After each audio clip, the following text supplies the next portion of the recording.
Ayer por la noche dimos comienzo a esta serie de 13 temas y ayer fue como el marco, enmarcar a Jesús antes de venir a la tierra y pudimos hablar un poco de ese reparto de funciones en la deidad. Un reparto sorprendente en el que del Padre da la impresión de que preside, se dividieron esa función. El Hijo, Jesús, tiene esa función más operativa, dijo, pues yo me encargo de crear. Y el Espíritu Santo es el que va más por libre. Y dijeron, bueno, pues tú ve haciendo lo que quieras, básicamente, ¿eh? Y dijeron, ¿cómo les explicamos quién eres? Y él, no sé, haced lo que queráis. Bueno, pues nos quedamos un poco en el aire, ¿eh? Con la explicación de quién es, que la naturaleza exacta del Espíritu Santo. Aun a riesgo de pensar que el que preside es mayor, lo tuvieron así a bien, y no dieron más explicaciones hasta que fue necesario debido a la rebelión en el cielo.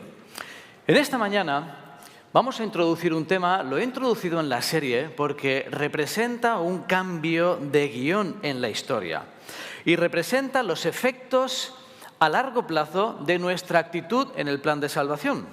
Vais a ver cómo esta historia se entrelaza al final con la historia de Jesús y después continuaremos con el resto de la serie. Es una escena que se sitúa, como dice el título, antes de Belén, concretamente en el año 1100 a.C. 1100. Se encuentra en el primer libro de Samuel y lo vamos a leer juntos. Primero de Samuel, capítulo 1 y versículo 1. Dice así, nos vamos a quedar en este capítulo toda la mañana. Había un hombre de Ramataim de Zofim, de la región montañosa de Efraín, que se llamaba Elcana, hijo de Jeroam, hijo de Eliú, hijo de Tohu, hijo de Zuf, efrateo, y tenía dos mujeres. El nombre de una era Ana y el de la otra Penina. Y Penina tenía hijos, pero Ana no los tenía. Nos detenemos ahí y nuestra primera lección aquí es que es un mal comienzo. Es muy curiosa la Biblia en el sentido de que está llena de familias disfuncionales. No sé si os habéis dado cuenta. Cuando se habla de teología del matrimonio, teología de la familia en el Antiguo Testamento, básicamente tenemos el Edén y ya está. Y muy poco más. En el resto de la Biblia en el Antiguo Testamento lo que tenemos son adulterios, poligamias, violaciones, incestos, mentiras, tramas, asesinatos. La historia de David tremenda, ¿eh? Un asesinato, un adulterio con nocturnidad, con alevosía.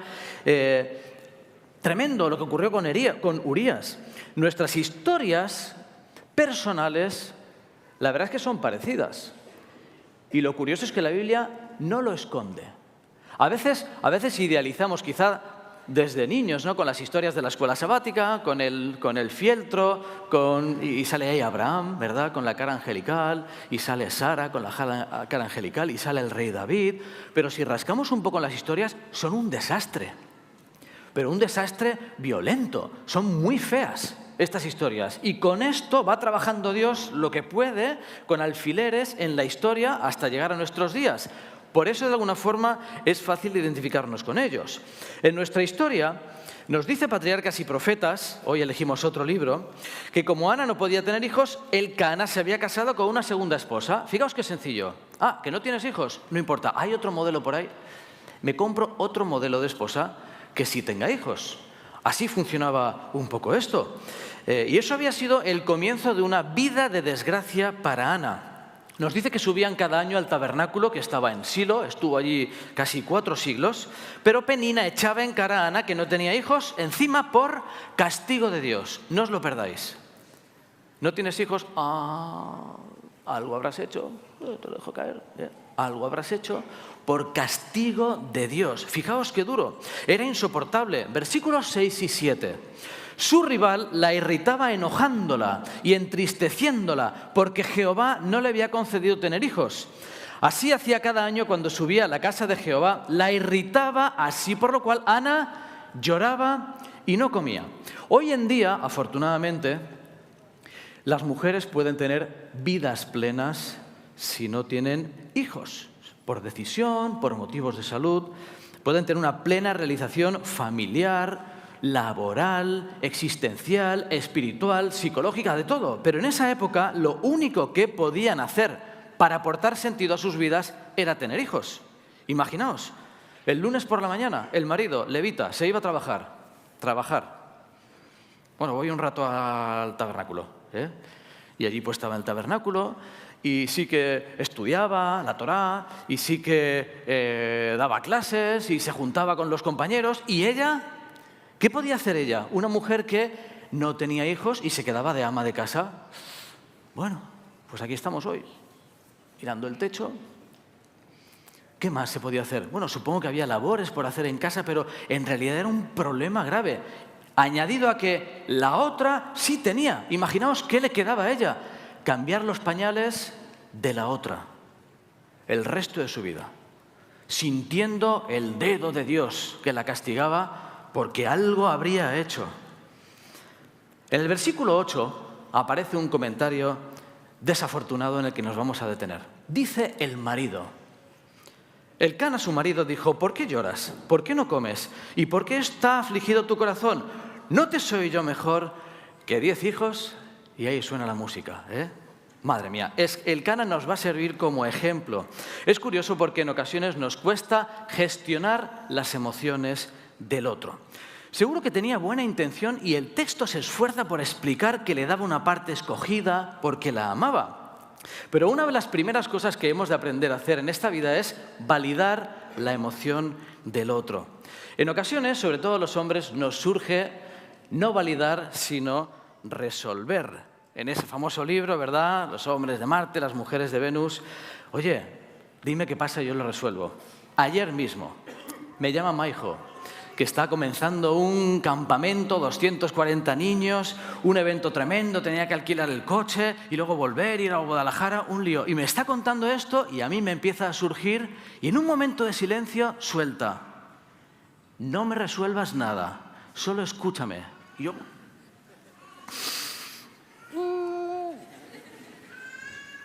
Vale.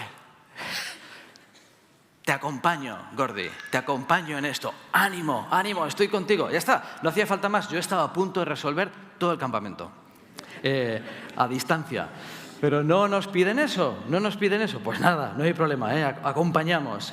Hay que reconocer que por mucho que nos empeñemos, uno no puede suplir todas las necesidades afectivas, sociales o de realización personal de nuestros compañeros de vida o miembros de la familia.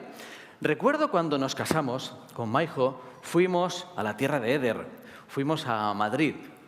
Y estando en Madrid, claro, Maijo acababa de llegar, nos casamos en septiembre del 2008. Recién llegada a otra cultura, a otro país, no tenía el título convalidado, no tenía trabajo, no teníamos hijos, pero yo tenía un trabajo tremendo, ¿eh? Yo me sentía un superpastor.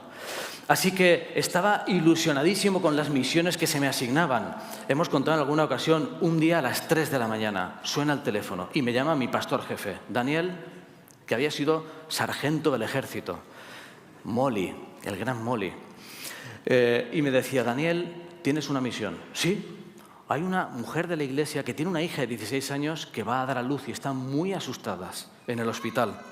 Tienes que acompañarlas. Y yo, bien. Cuelgo el teléfono y Maijo se despierta. ¿Qué pasa? Yo tengo una misión. Me voy a consolar a una familia que me necesita. Y yo ilusionadísimo y ella, ¡wow!, se va a dormir. Y yo viajando por Madrid con el coche a las 3 de la mañana con esa misión especial. Yo estaba lleno de sentido, yo estaba pletórico. Estábamos con los jóvenes de la iglesia. Y a veces iba en la moto por Madrid dando estudios bíblicos, ¿verdad? Y llegaba a casa y me sentía que aparcaba el caballo. Bajaba de allí y ahí estaba la doncella esperándome desde el balcón, ¿eh? Oh, querido esposo, qué feliz me siento de que estés realizado. Todo el día salvando el mundo, ¿verdad? Y yo aquí en casa. Un poco fue así. Y de hecho, en Nochevieja, en una charla que contamos, que alguna habréis escuchado, puso muy de manifiesto la situación de desigualdad que se estaba produciendo en cuanto a necesidades sociales, de propósito, de qué hago con mi vida. Hemos aprendido con el tiempo a cuidarnos en ese sentido. Fijaos, dice nuestro querido protagonista, pero no te basto yo. Por mucho que alguien te quiera, o que quieras a alguien, nuestras necesidades de realización, de plenitud existencial, pueden ser diferentes. Tu mera presencia, siento decirte, por bello o bella que seas, no genera necesariamente un estado pletórico de alegría existencial constante en la persona que tienes al lado. Por otro lado, es posible que alguien tenga todo lo necesario, todo lo materialmente requerido, casa, coche, vida resuelta, y el marido a veces dice, pero si lo tiene todo, no sé qué más le falta. O al contrario, aunque suele ser así. Y esto se aplica a nuestro matrimonio, pero no solo. Se aplica a hermanos, se aplica a nuestros alumnos, se aplica a nuestros empleados. Las empresas que se centran ahora en retener el talento saben que todo ha cambiado. Cuando hoy en día un joven de esta nueva generación llega al jefe y le dice, me voy a otra empresa. Y el jefe dice, señor Fernández, dígame de qué cifra estamos hablando. Y el otro dice, no, si no es por dinero. ¿Cómo? ¿Cómo que no es por dinero? Fijaos la cosmovisión. ¿Qué más que dinero se puede hacer? Por ti. Ahora hay otras cosas en juego. Hay sentidos de plenitud, hay retenciones del talento que no tienen que ver con eso. Hay muchas cosas en la vida de los que nos rodean que tienen que ver con otros factores. Y aquí surge algo para nosotros, una lección cotidiana y fácil. ¿Cuándo fue la última vez que le preguntaste a la gente a la que quieres qué te ilusiona? A ti, no a mí. Yo lo mío me lo sé. ¿Qué te ilusiona? ¿En qué puedo ayudarte para conseguirlo? Es salir un poco de uno mismo a través de esta historia y explorar lo que le ilusiona al otro. Esta puede ser una buena tarea para esta semana. Os preguntaré el jueves. A ver si sabemos qué ilusiona a nuestro novio, novia, esposo, esposa, hijo, empleado, amigo. ¿Qué te ilusiona? ¿Qué hay ahí dentro? ¿Qué te propones en la vida? ¿En qué te puedo ayudar? Más allá de que yo esté a tu lado y eso te resulte suficiente. Continuamos con nuestra historia. Ana no podía más. Estaba harta, al borde del colapso, desesperada. Se acerca al templo, buen lugar para resolver problemas. Fijaos que la historia es paradójica. Se acerca al templo a contarle a Dios lo que le pasa, a buscar solución a algo que no puede ya más con ello. Versículo 9. 1 Samuel 1, versículo 9. Se levantó Ana después que hubo comido y bebido en Silo, y mientras el sacerdote Elí estaba sentado en una silla junto a un pilar del templo de Jehová, ella, muy angustiada, oraba al Señor y lloraba amargamente. Os voy a pedir que no os olvidéis de la silla. No os olvidéis de la silla en esta historia porque va a ser protagonista también. Vuelve a aparecer más adelante. Ahí estaba Elí sentado en una silla junto a un pilar, en España diríamos, tomando la fresca. Tomando la fresca, ahí tan a gusto, sentado. Y ahí aparece otra lección para nosotros. Elí era sumo sacerdote. Pregunta, ¿qué hacía el sumo sacerdote mientras alguien estaba sufriendo a su lado? No es una actitud muy proactiva, que digamos. Elí podría o debería haber mostrado un interés personal y genuino en aquella persona que se acercaba al templo donde él trabajaba, pero estaba mirando, observando y juzgando. Lección para nosotros. Esta historia está preñada de lecciones. Lección para nosotros. ¿Cuántas veces estamos quizá sentados en la iglesia o incluso cumpliendo nuestra función de forma rutinaria, mientras alguien viene con el corazón roto y no lo recibimos como necesita? Y aquí es algo espeluznante, porque hoy, aquí, hay alguien seguro con el corazón roto. Aquí y ahora. ¿Cuántos de nosotros estamos hoy con el corazón roto? Roto. No puedo más. No aguanto más. No puedo seguir así. ¿Qué hago? Voy al templo. ¿Y si no los detectamos? ¿Y si no nos damos cuenta? ¿Y si el uno por el otro al final llegan con el corazón roto? Llegamos con el corazón roto y nos vamos igual o peor. ¿Cuántas veces somos ciegos al dolor ajeno? Ciegos a lo que esconde una tímida sonrisa. Esto a mí me preocupa especialmente. Ayer decíamos que yo me predico a mí. y en este caso asumo el mea culpa. Tengo un cierto problema en juzgar la realidad. Tengo un sesgo positivo que conocen en mi familia y los que me rodean, optimista. Me surge el optimismo, me desborda el optimismo, pero no siempre es bueno, porque muchas veces no me doy cuenta de cosas que hay a mi alrededor. Son proverbiales las reuniones en las que, después de una reunión con el personal, me preguntan, ¿qué tal ha ido? Yo, muy bien. Muy bien. ¿Cómo va a ir? Muy bien. Y luego me entero de que no ha ido muy bien. Ha ido muy mal. Y están enfadados conmigo. Y se han molestado. Y yo tan feliz. Mira qué bien. No, Dani, es que no te das cuenta. Es que llega un momento que no te das cuenta. ¿Cuántas veces quizá en nuestra iglesia, en vez de ser una ciudad refugio, se ha convertido en un lugar de sufrimiento para la gente? Es que en la historia, el versículo 12 nos dice que Elí la juzga mal. Dice, mientras ella oraba largamente delante de Jehová, orando largamente a Jehová, Elí estaba observando la boca de ella. Pero Ana hablaba en su corazón y solamente se movían sus labios y su voz no se oía. Y Elí la tuvo por ebria. Entonces le dijo Elí, ¿hasta cuándo estarás ebria? Digiere tu vino. Aquí Elí mostró una falta de discernimiento espiritual. Discernimiento espiritual. Hay muchas veces en los que vivimos en un plano de lo cotidiano. Trabajo cotidiano, tareas cotidianas, funciones cotidianas. No somos capaces de vivir en el mundo con el sentido de trascendencia que da el estar con el Wi-Fi, se dice aquí, ¿no? Nosotros decimos Wi-Fi.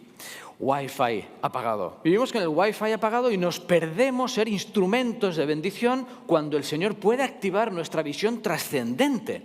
A Elí le pasó varias veces en esta historia. Es curioso porque, y aquí esta historia se conecta de una forma, luego veremos una segunda conexión.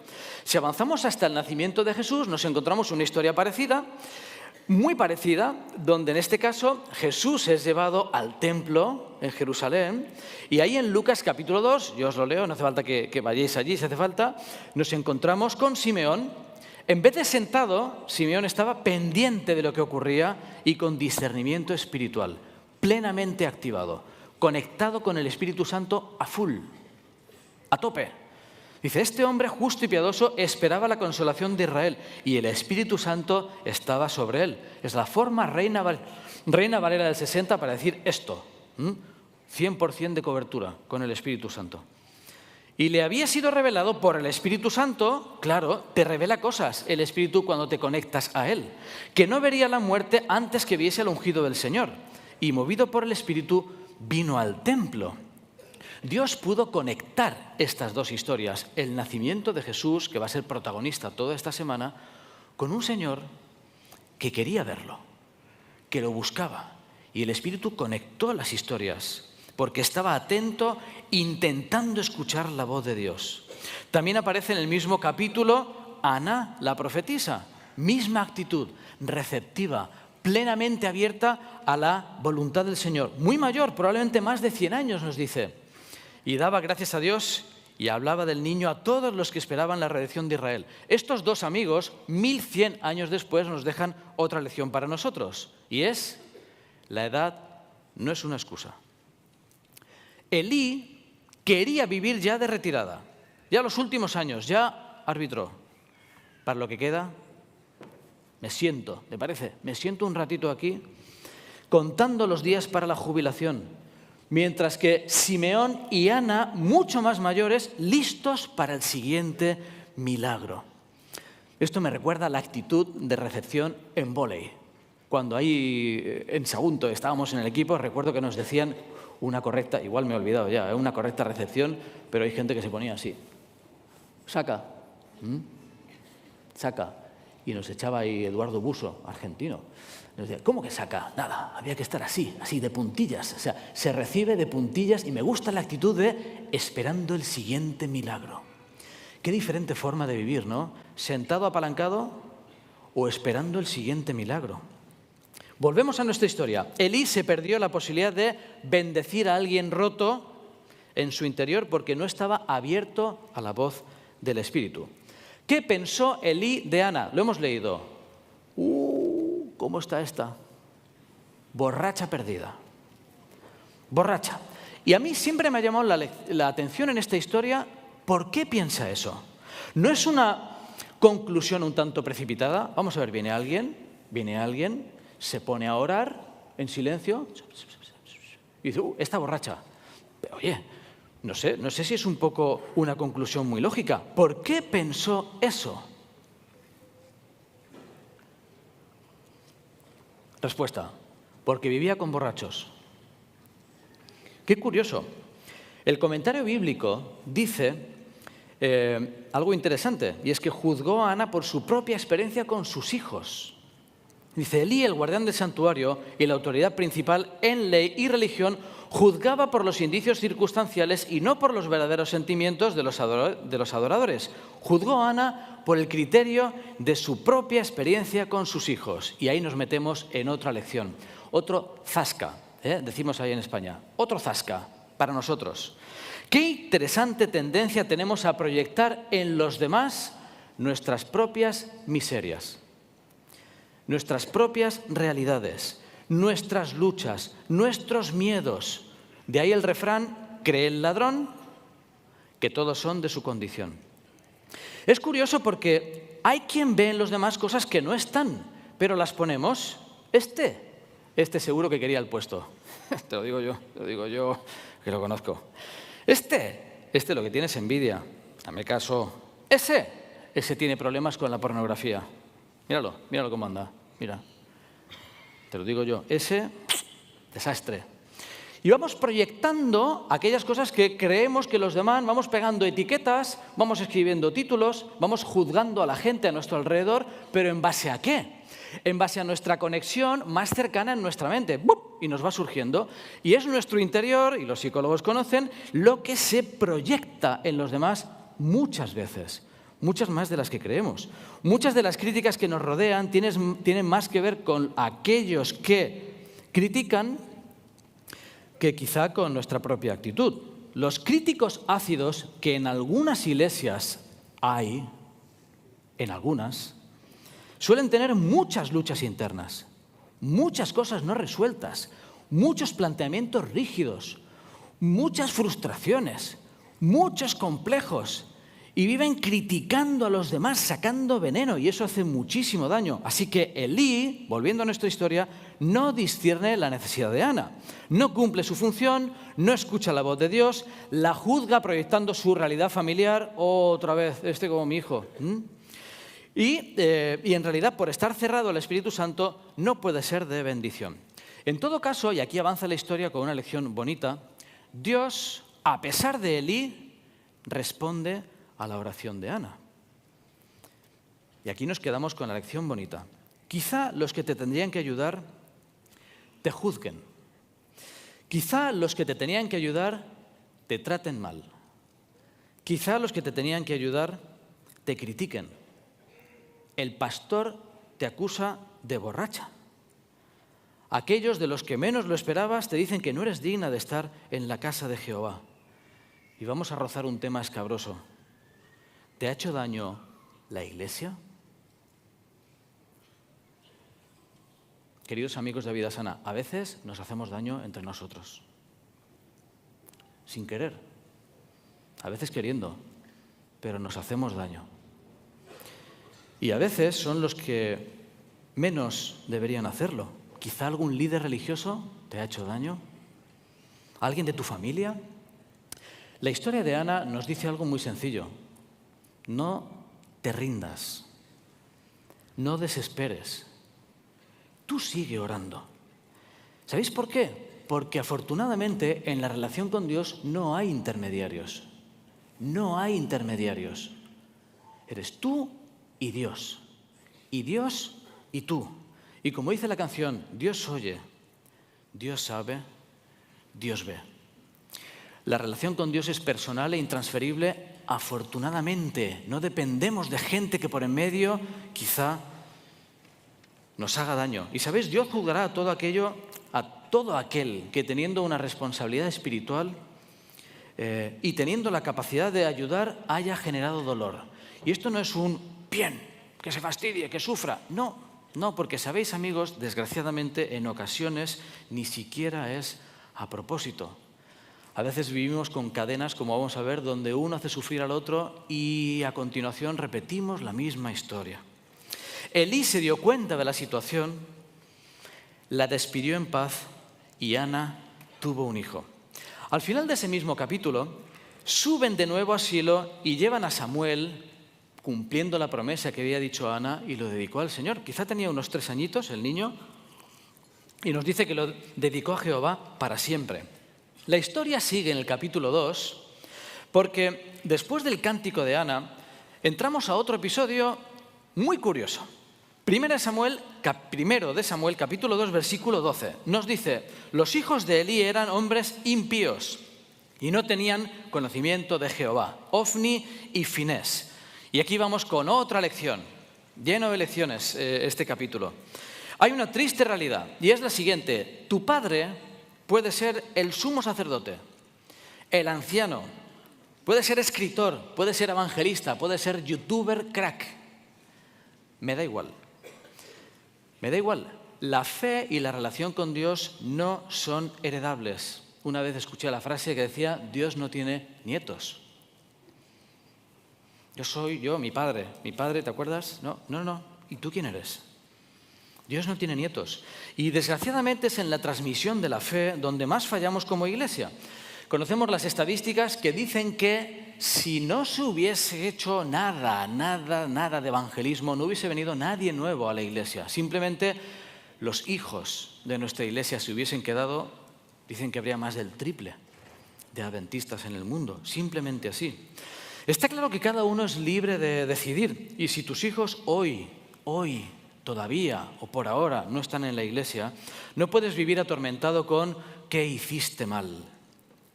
Cada uno escoge en libertad. No olvidemos que a Dios mismo le pasó con sus hijos. Y muchos, un tercio, que se dice pronto. Y en los discípulos le pasó también. Y en el pueblo de Israel le pasó también. Ojo con proyectar también, algo habrán hecho mal. Hay un grado de libertad fascinante en el ser humano. Y cada persona tiene la oportunidad de elegir. Pero además hay promesas donde el Señor nos dice, ¿verdad? Esa preciosa Isaías 49, tu pleito yo lo defenderé y yo salvaré a tus hijos. El Señor no se cansa de luchar por nuestros hijos. Pero sí que hay un mensaje para nosotros. Algo falla en nuestras familias cuando después de quizá darlo todo por Dios, dedicar nuestra vida a Él, servirle a tiempo completo, los que nos siguen se quedan atrás. En esta historia se dice de ellos, literalmente, los hijos del sumo sacerdote que no conocían a Jehová. No lo conocían, pero ¿qué pasó ahí? Aquí creo que nadie puede dar lecciones y yo mucho me cuido de dar lecciones. A veces los que hacen algo bien no son conscientes y yo pienso en mis padres. Mis padres, yo siento que transmitieron la fe de una forma genuina. Yo decidí estudiar teología, mi hermano también es pastor, director de jóvenes de la División Intereuropea. Y a veces le pregunto a mis padres, yo preocupado por mis hijas, por Amy y Amber, digo, bueno, a ver qué pasa aquí, cómo termina esta historia. Digo, ¿cómo lo hicisteis? Y mi madre dice, pues no sé. Una vida coherente y viviendo con mucha felicidad el servicio a la iglesia. Los que sois padres sabéis el peso que representa de ¿qué va a pasar con mis hijos? ¿Qué van a decidir? Elí no solo no logró transmitir la fe a sus hijos, una cosa es que los hijos hubiesen dicho, querido papá, tu fe no será mi fe, tu Dios no será mi Dios, voy a explorar, la India, y me voy a la India a conocer el mundo. No es que fuese una búsqueda espiritual diferente a la de sus padres, no es que hubiese un rechazo implícito, es que nos dice Elena de White que robaban a la gente. Patriarcas y profetas persistían en exigir cualquier porción que les agradara. Sabéis que la gente traía sacrificios y decía, esto para mí. Y se hacían ahí asados todos los días. Imaginaos, un vacío por aquí, un choripán por allá. No sé qué elegían, pero las mejores partes, a mí esta me ha gustado. No, pero es que esta la voy a ofrecer en sacrificio. Te he dicho que me ha gustado.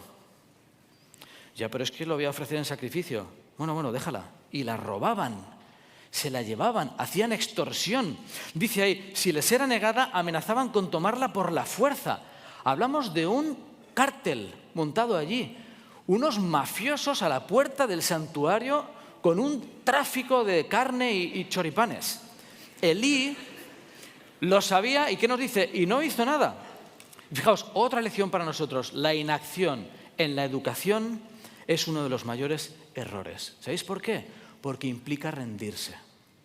Implica rendirse, dimitir de nuestra función como padres, darlo todo por perdido. Pues haced lo que queráis. La situación es tan insoportable que al final del capítulo 2, un varón de Dios visita a Elí. ¿Y qué le dice? Espeluznante. Capítulo 2, versículo 29. ¿Por qué habéis hollado mis sacrificios y mis ofrendas que yo mandé ofrecer en el tabernáculo? Y le dice una frase, un zasca histórico. Has honrado a tus hijos más que a mí, engordándoos de lo principal de todas las ofrendas de mi pueblo Israel. Es muy interesante este concepto de honrar a los hijos más que a Dios. Preguntemos, ¿está mal honrar a los hijos? Tiempo. ¿Qué pensáis? Es curioso que en el mandamiento dice honrarás a tu padre y a tu madre. No se dice honrarás a tu hijo. Claro, esto no significa cometer deshonras, pero no lo plantea al revés la Biblia. Quizá esta honra a los hijos es una forma de señalar que los ponemos en un lugar que no les corresponde en nuestras vidas. Quizá se refiere a una casi veneración por los hijos que nos nubla de la realidad, que nos impide ver sus defectos, nos impide ver las necesidades de corrección, nos impide marcar límites de forma clara, con firmeza y cariño, que Elena White plantea como los pilares de la educación. Quizá estamos cosechando hoy en día los resultados de una generación entera que ha honrado a los hijos más que a Dios. Y los hijos, y los conocéis porque los tenéis, los tenemos, espero que no, pero están en las aulas. Es otra generación de alumnos. Nosotros vivimos en el mundo educativo y conocemos a profesores que llevan 40 años y dicen, en la vida había visto esta especie de humano. No los había visto, son nuevos, pasan de todo, son incontrolables, son frágiles, se creen el centro del universo. Digo, qué interesante, una nueva especie está surgiendo. Elí no fue capaz de honrar a Dios con su ministerio. En lugar de eso, honró a sus hijos consintiéndoles todo lo que quisieron sin poner límites. Voy a leer un parrafito, no lo tenéis ahí, no es muy largo, pero en Patriarcas y Profetas nos dice algo. Dice, Elí fue un padre indulgente. Amaba tanto la paz y la comodidad, va a aparecer de nuevo. Amaba tanto el apalanque, ¡ay, qué a gusto estoy! ¡Clac! Que no ejercía autoridad para corregir los malos hábitos ni las pasiones de sus hijos. Antes que contender con ellos o castigarlos, prefería someterse a la voluntad de ellos y, dice, les cedía en todo. Tremendo. Les cedía en todo. Y avanza. El sacerdote y juez de Israel no había sido dejado en tinieblas con respecto a la obligación de refrenar y disciplinar a los hijos que Dios había confiado a su cuidado. No olvidemos que los hijos no son nuestros. En la antropología bíblica, Dios nos concede la bendición de unos seres humanos con un valor infinito y temporalmente están bajo nuestra custodia, pero son de Dios. Y esta es nuestra función. Bueno, pues dice, Elí se sustrajo a estas obligaciones porque significaban contrariar la voluntad de sus hijos y le imponían la necesidad de castigarlos y negarles ciertas cosas y vaya rollo. Sin pesar las consecuencias terribles de su proceder, satisfizo todos los deseos de sus hijos. O sea, va soltando frases tremendas, Elena White. Y descuidó la obra de prepararlos para el servicio de Dios y los deberes de la vida. Fijaos, Elí dijo, uy, qué pereza ahora, qué pereza llevarles la contraria. No puedo, no, haced lo que queráis. Haced lo que queráis. Qué frase. El resultado, triste, es que Elí no fue capaz de detenerlos, los tuvo que detener Dios, pero para siempre. Para siempre. Los que siguen sigo leyendo, sus propias inclinaciones, en su afecto ciego por sus hijos, permitiéndoles que satisfagan sus deseos egoístas, no les hacen sentir el peso de la autoridad de Dios para reprender el pecado y corregir el mal. Ponen de manifiesto que honran a sus hijos impíos más que a Dios.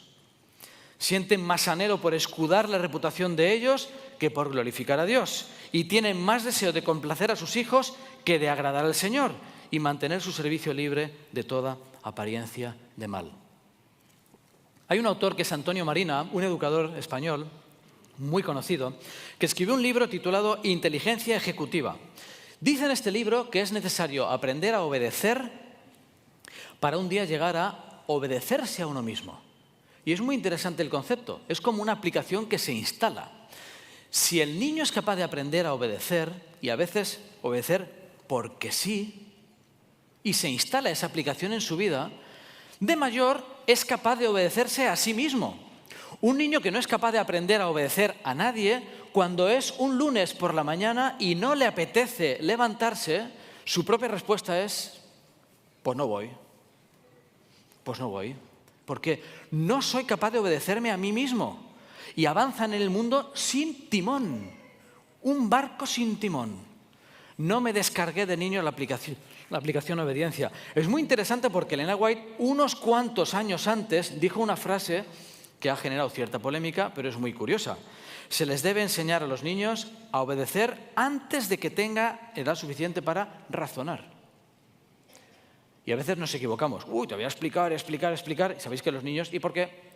¿Y por qué? ¿Y por qué? ¿Y por qué? Muy bien, expliquemos. Pero llega un momento que es porque sí. Y esto retumba por la eternidad. Porque sí. Si el niño aprende antes que a razonar, la aplicación obediencia es para él.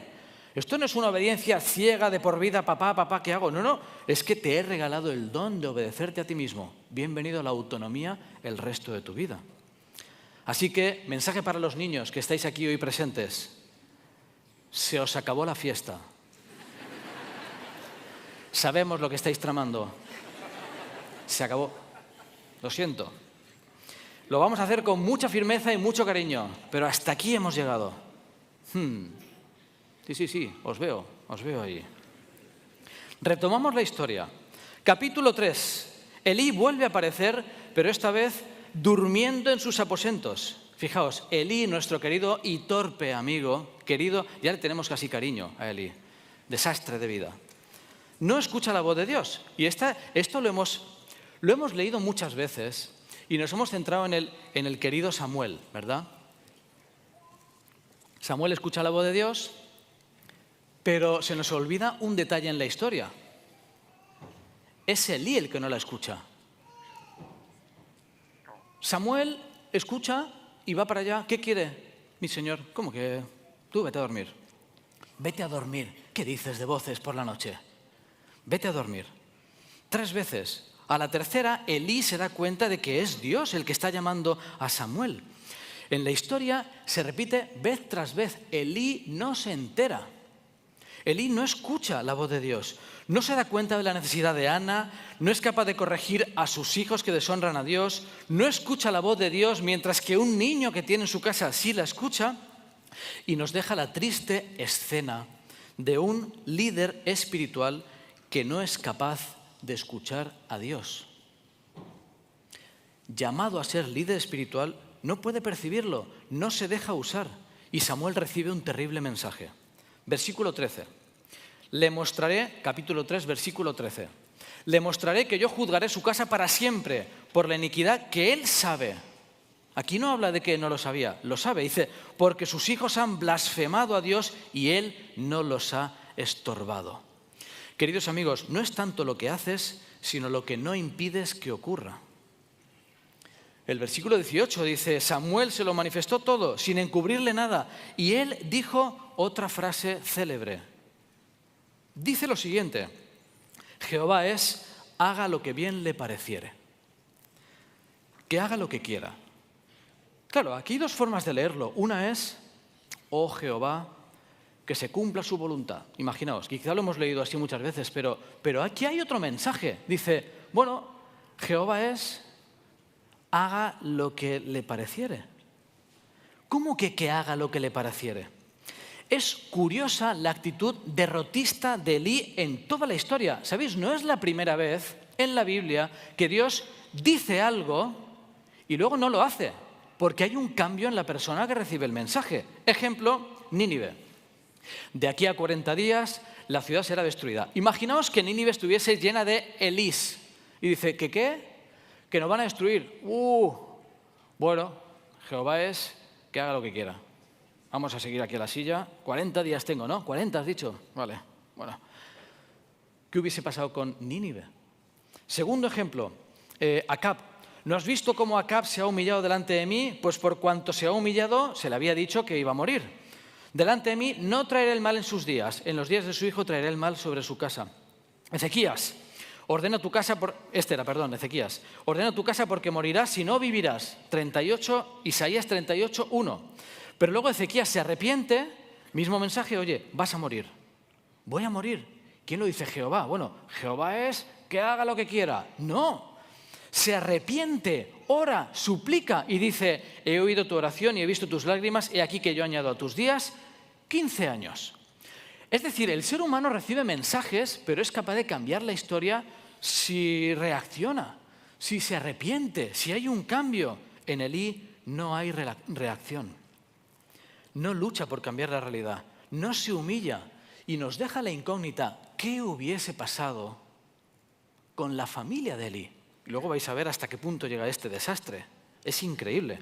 No sabemos lo que hubiese pasado porque ni siquiera lo intentó. Elí representa el que vive derrotado desde el principio. Derrotado. Bueno, pues que sea lo que sea.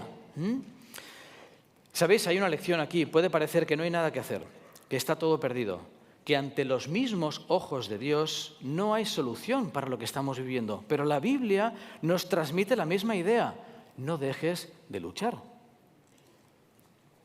Por desesperado que parezca, Dios siempre escucha una oración de alguien que se humilla de forma sincera y hará lo que sea necesario para acudir en tu ayuda, aunque tenga que cambiar la historia.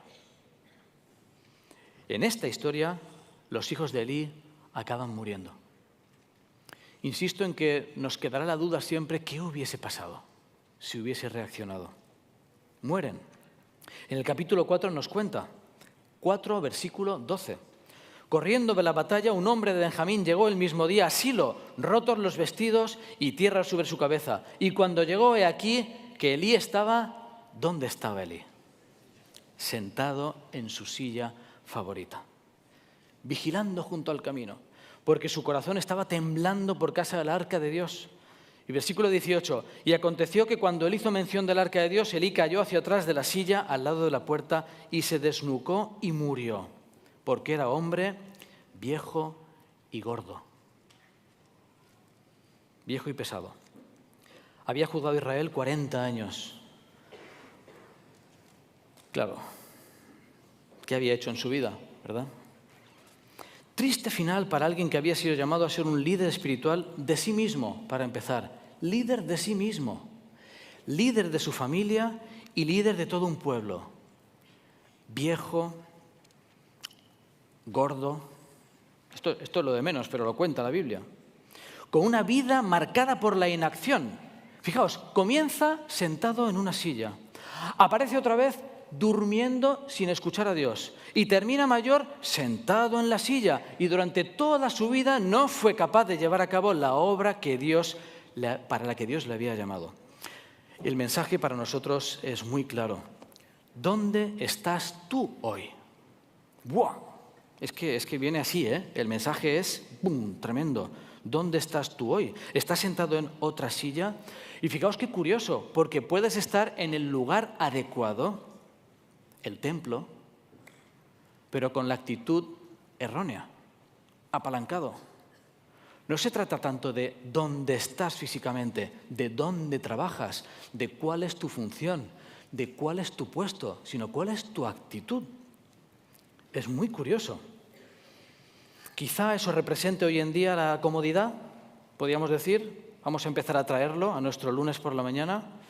El trabajo de siempre, la rutina de siempre, lo mismo de siempre, ¿Y si hubiese una tarea de liderazgo espiritual a la que el Señor te está llamando y no te estás levantando? Y no hace falta irse a otro país, ni a otro planeta. Puede ser aquí. Solo tienes quizá que levantarte de la silla y preocuparte de la función que el Señor te ha dado. Lo triste en esta historia, que vais a ver que no termina aquí, es lo que ocurre con Samuel. Samuel. El referente paterno de Samuel durante estos años, ¿quién había sido? Muy bien. ¿Qué ocurre con Samuel? Primero de Samuel, capítulo 8, versículo 1. Otra historia. Nuestro querido Samuel acabó copiando a Elí. Aconteció que, habiendo Samuel envejecido, puso a sus hijos por jueces sobre Israel. El nombre de su hijo primogénito fue Joel, y el del segundo, Abías, y eran jueces en Beerseba. Versículo 3. Pero no anduvieron los hijos por los caminos de su padre. Antes se volvieron tras la avaricia, dejándose sobornar y pervirtiendo el derecho. Esta es la parte más curiosa de la historia. Muy probablemente por replicar el liderazgo familiar de Elí, Samuel tampoco fue capaz de transmitir una profunda educación. Dice el Patriarcas y Profetas, el mismo libro, la advertencia dirigida a Elí no había ejercido en el ánimo de Samuel la influencia que debió haber ejercido. Él había sido hasta cierto grado demasiado indulgente con sus hijos. Otra vez la misma historia. Y los resultados eran obvios en su carácter y en su vida. Además, los puso por jueces de Israel. ¿Sabéis? Esto nos deja un mensaje tremendo. ¿Cuánto nos cuesta cambiar nuestros patrones? ¿Cuánto nos cuesta? Qué fácil es repetir la misma historia, repetir lo mismo que hemos vivido, repetir lo mismo que nos hicieron. Qué curioso, qué conscientes hemos de ser de esta tendencia natural en nosotros y pedir al Señor cada día que nos ayude a revisar qué estoy haciendo y por qué.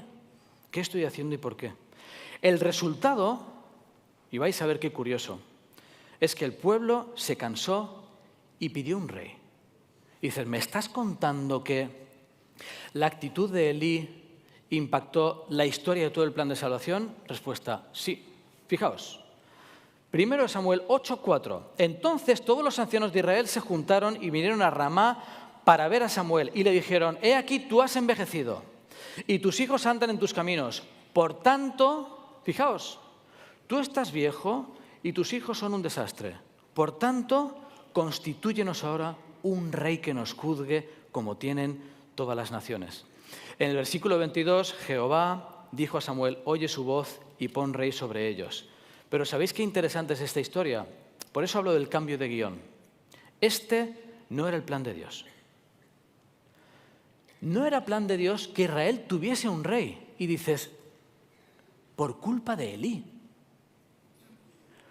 Por culpa de Elí, que educó mal a sus hijos, que educó mal a Samuel, que educó mal a sus hijos, que el pueblo dijo, así no podemos seguir, pedimos un rey y Dios dijo, pues vale.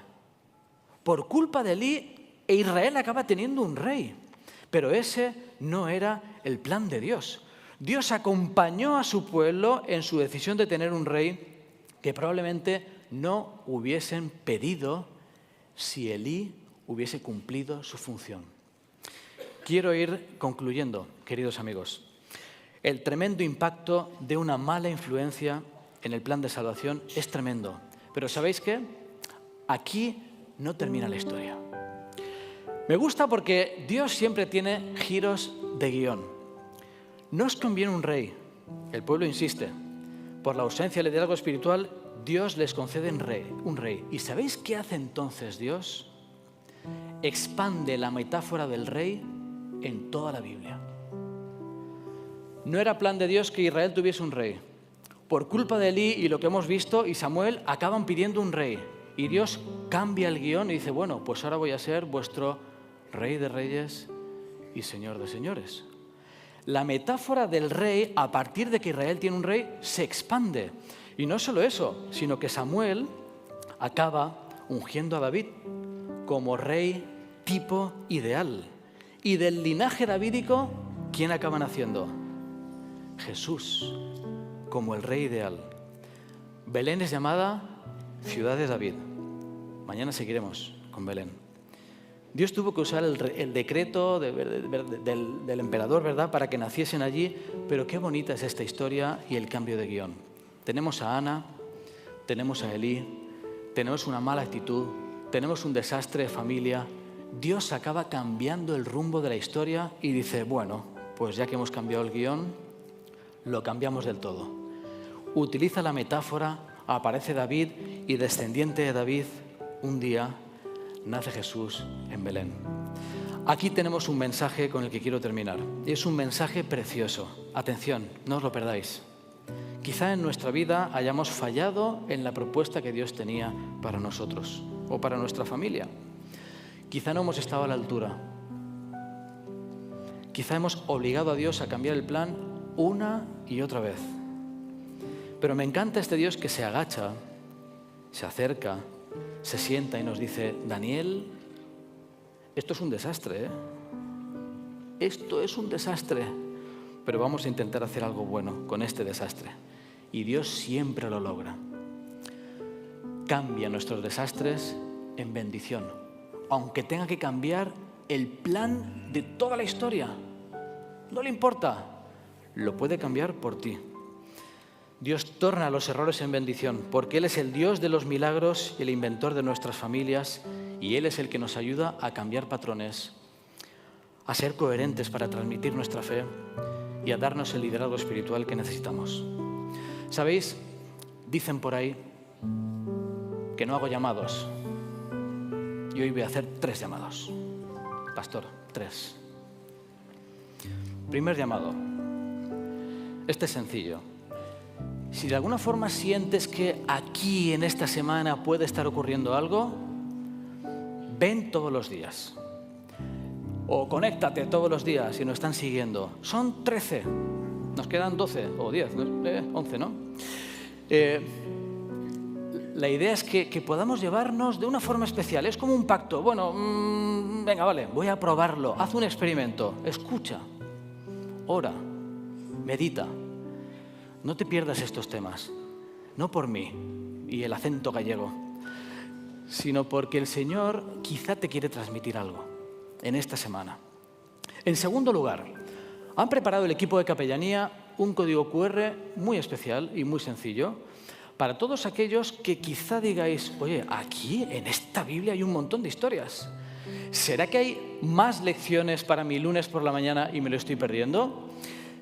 Todo el que quiera puede apuntarse en ese código QR y ahí puede comenzar una historia de estudio de la Biblia, de entrega al Señor, de, quién sabe, descubrir esos planes que el Señor tiene para nuestras vidas y quizá hemos vivido ajenos a ellos.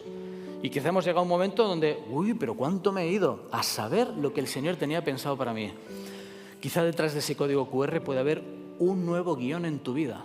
Ahí te lo dejo.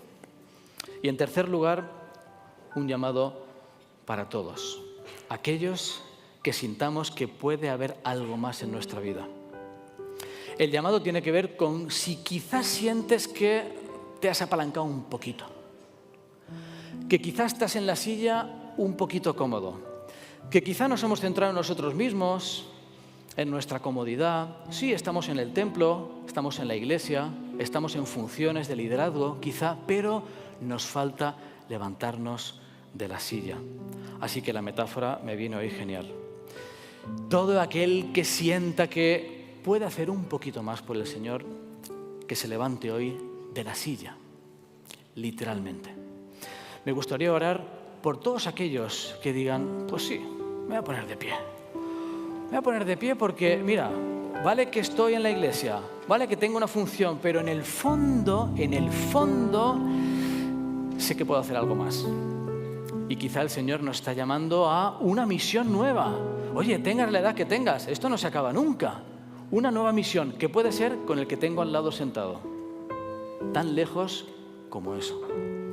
Vamos a orar. Querido Padre que estás en el cielo, gracias, Señor, por tantas historias en la Biblia que impactan nuestras vidas, que nos vemos reflejados en ellas. Quizá con una sonrisa vemos actitudes que hemos tenido, quizá con una lágrima. Lloramos también por aquellas oportunidades perdidas. Pero muchas gracias, Señor, porque siempre nos das una nueva oportunidad. Te agradecemos hoy de forma especial que eres capaz de cambiar el guión de toda una vida. No solo eso, el guión de un plan de salvación.